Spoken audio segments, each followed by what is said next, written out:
Back on the SportsMax Zone. So rain has delayed the toss in the first test between the West Indies and New Zealand in Hamilton. And ahead of the game, the captain, Jason Holder, the Windies captain, expressed confidence that the team can do well despite their poor recent history in New Zealand. Yeah, I think we're in with a really good chance. Cricket is played on the day. We've really beaten a lot of top sides in the last couple of years as well too. And I think this side has been building, heading in the right direction. So for me, this tour is really important. The last time we came here, I think we were pretty much outplayed.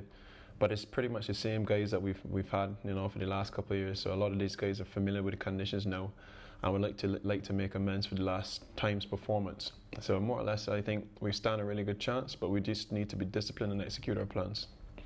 How important is it to the West Indies to do well in the ongoing Test Championship?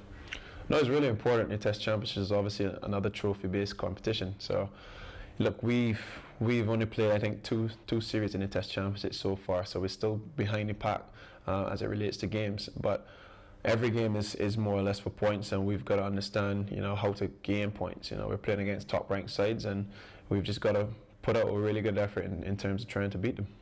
Yeah, we both come together and we've decided that we're going to take a knee before the first display, before the first ball is bowled.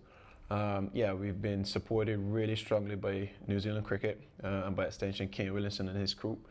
And I'm really thankful that they've jumped behind us for the movement and trying to push more awareness around racism. I think New Zealand itself has created their own thing around racism. So it's good to see that both of these things could probably coincide, and we send a really strong message. 6 feet 7 inches tall, Jason Holder, and he has a colossal task of lifting this West Indies team to good results in New Zealand. Of course, the last time the West Indies played Test cricket was an unsuccessful trip to England, and the toss has been delayed because of rain in New Zealand.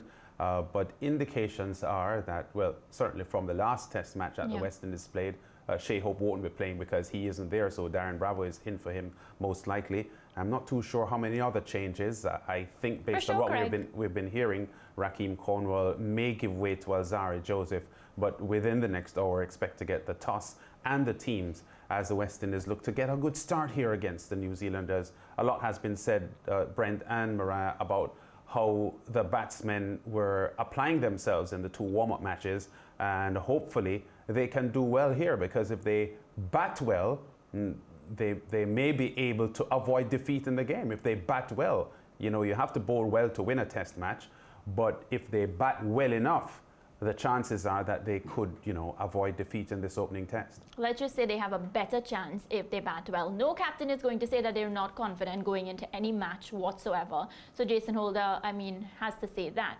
What I will say is the positives coming out from the warm-up matches, and I know that wasn't the set team and whatnot, and it'll be a miss of me to judge this current Test match that's about to start based on the warm-up, but I still feel like, I feel a sense of positivity, especially because we had Darren Bravo doing very well. We had Craig Brathwaite, who has struggled before, doing well. So I feel like we can take those positives, Lance. I don't know if Shimron Hetmyer is going to play the one. I'm looking forward to see the team. I thought by now we would have a team and we could start ripping it apart. But the captain is confident, and I said that at the top of the show. I'm feeling good about the Test team too. Where win is concerned, I'll have to determine that after the first day or the second. Yeah, well, for Hetmyer to play, he would have to displace probably Jermaine Blackwood. Can he? I would think not. I don't think his performances have been compelling enough to displace Blackwood, who has been showing some improvement since his return. The other option could be that he could open the batting against John Camp, or in place of John Campbell, who has been struggling. But I get the feeling that John Campbell will be given an opportunity by the tour selectors to at least start the series and see what happens there. But Brent, a tough assignment here for the West Indies. We went through on Tuesday's show the difficulty that the West Indies have had travelling, period, and New Zealand has been a tough place for them. And this squad, while they have shown in the past 2 years moments or glimpses of developing into a pretty steady team, we've seen the other side of the coin as well, where they've just been disappointing. Well, it's 25 years to be exact, of course, the last time we would have gotten anything in New Zealand. And, it's funny, I'm a big West Indies cricket fan, and we always have that word hope And we try to be positive going into these test series. Of course, in England, the last time they won the first test series, and there was a lot of hope and positive feeling. Of course, listening to the captain, you would expect him to say the things that he's saying. Yes, the pitches in New Zealand is good for our batsmen. It's a good batting pitch, and of course for the seamers as well from a bowling perspective. But I think for us, the reality is a word called inconsistency, and that has plagued the West Indies cricket for quite some time now.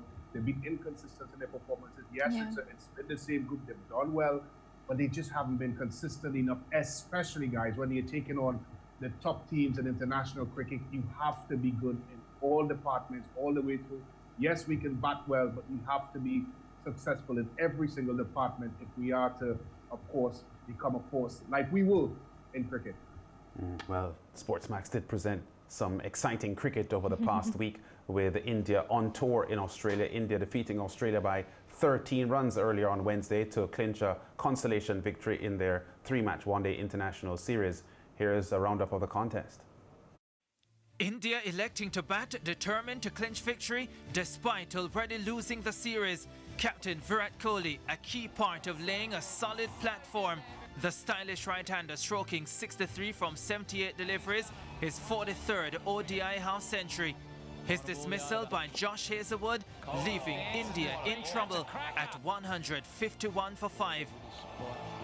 But then, a stunning unbroken 6-wicket stand of 150 between Hardik Pandya and Ravindra Jadeja.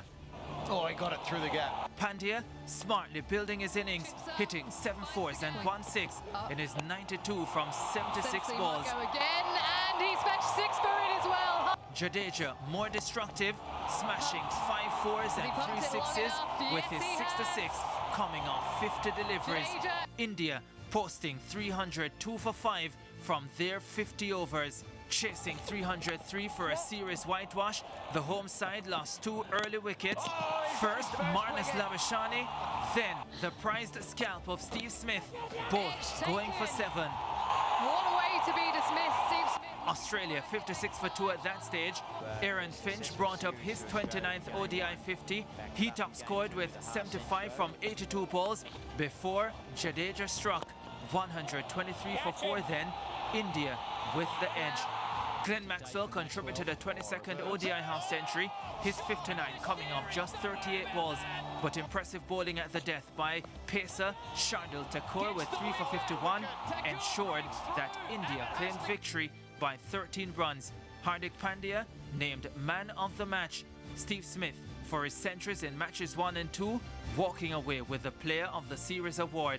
Nice to have contributed to a few wins. I think we've played some really good cricket throughout this series. Unfortunately fell short tonight, but I think we've played a really good game of cricket, a good series of cricket against a quality outfit.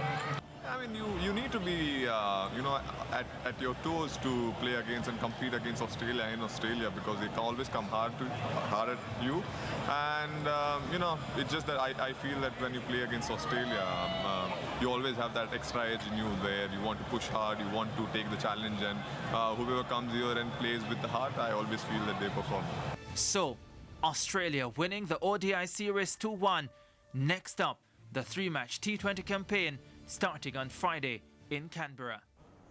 Gripping series there between India and Australia. Australia, of course, the most successful team in World Cup cricket history with 5 titles. India currently ranked number 2 in the world, and of course themselves former world champions as well. So good to see them getting into action there. There's a T20 series coming up between them, as well as a test series which will be live on SportsMax later on in this month. But Steve Smith, Brent and Mariah, player of the series because of his 200s, but we can't forget Aaron Finch, the captain of the Aussie team. He actually topped the batting averages and was the highest scorer in the series overall, and did have 1 century. So I think he was a candidate for the player of the series as well. But Steve Smith getting his mojo back and batting better in this series than we had seen him in recent months. Definitely Lance, definitely Aaron Finch was a contender, but when you have class like Steve Smith, and I don't know how much better he can get, because I feel like as he goes up in age, he keeps getting better and better. I do want to make a quick comment though on India, because I feel like, you know, today was a face-saving match for them, Lance. Can you imagine if they were whitewashed? And I just want to say, because I'm still supporting West Indies, and maybe this is the opportunity for me to make an excuse for them, it just shows that when there's a solid partnership between just two batsmen, look at Pandya and of course Jadeja today, Lance. The score was 150 for 5, and then they came into the middle, and of course they put on that same amount of scores. So I hope West Indies, you know, they would have just been looking on at what happened today, and they can do something similar. Yeah, strategically, partnerships are always big for a batting team and how they can, you know, get things together. I would suggest in cricket, sometimes you can get a team result by just maybe 2 or so good performances. Unlike football, maybe Brent, where you pretty much need your entire team to be in sync and clicking. Unless your team got a player called Diego Maradona, of course, who won a one-man team World Cup all by himself. But I think for India, of course, leading into the T20 side of the game, this would be, of course, good for them, good momentum, of course, with Pandya doing well with the bat, and we all know the shorter format of the game, the shortest format of the game. You would need, yes, partnerships, but you also need big bats, and I think Pandya really stood out for me in this match. And you're right, Mariah, I would have been very surprised to see India being whitewashed by Australia. It would give us West Indians fans something to talk about. Definitely. Yeah, so the first test between the West Indies and New Zealand in Hamilton, New Zealand, delayed by rain. The news coming from the ground is that the weather is improving, and there's a hope that they will definitely get some play before lunchtime. Cricket action on the home of champions will be continuing on Thursday with the Lanka Premier League in match number 9 of the campaign. Jamaican Chadwick Walton will be hoping to help Gaul Gladiators to their first win as they take on leaders Jaffna Stallions. That match is at 5 o'clock, 6 o'clock Eastern Caribbean time on SportsMax. Then at 10:30 Eastern Caribbean time, 9:30 in Jamaica, Dambulla Viking will be up against the Candy Tuskers.